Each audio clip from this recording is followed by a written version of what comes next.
So let's talk about troughs. What are troughs?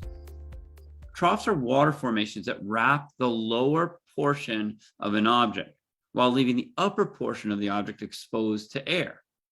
Just like this boat here, you can see that. Just like these bodies. You see the pressure field lying underneath them, supporting them.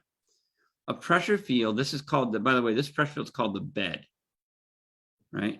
And then there's also one underneath your face, and that one is called, we call that the cradle. It's cradling the face, kind of like a small bed.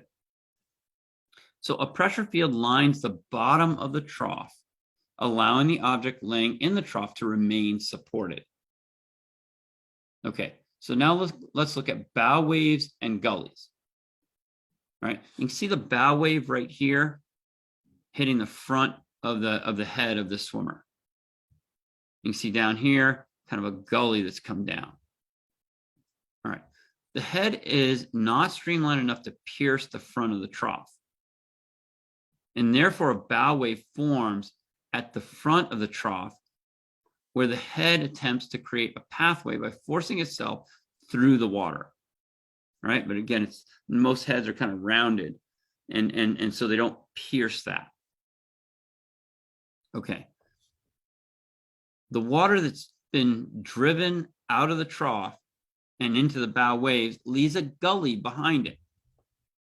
It's almost like a snow plow, right? Pushing the snow out of the way, and then it leaves that gully behind it, known as the base of the bow wave, which is carved out of the edge of the trough.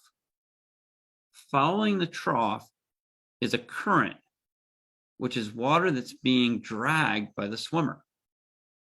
So there's a lot going on in here. So what causes, back to questions here, what causes most of the faster swimmers' bodies to ride higher on the water? Right? If a swimmer's body is angled with the head and upper body just slightly higher, we call it ramped, right? Just slightly higher than the feet and lower body. As a swimmer pushes their body forward, the faster they move, the more the body is forced upward by the pressure passing below them. They're forced higher on the water as a result of the speed and angle, as opposed to attempting to swim on the surface to create increased speed. So they're not trying to swim on the surface, they're forced up. That can be very confusing sometimes. You watch a swimmer and they're swimming up on the surface. You're like, oh, okay, well, they're trying to. So they go back and they tell all their swimmers, okay, everybody swim on top of the surface. That's not how it works. You get ramped and it pushes you up, right? Because that speed and the proper angle.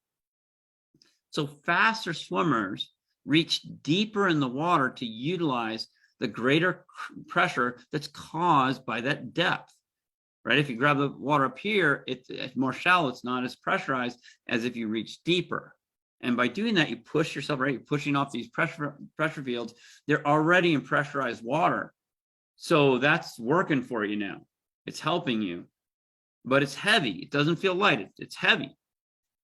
Right? And a lot of people looking for the lightest way. That's fast motion isn't necessarily what you're looking for in there. That could be like slippage, right? You're looking for heavy and then speeding it up and accelerating. That'll drive you forward on that.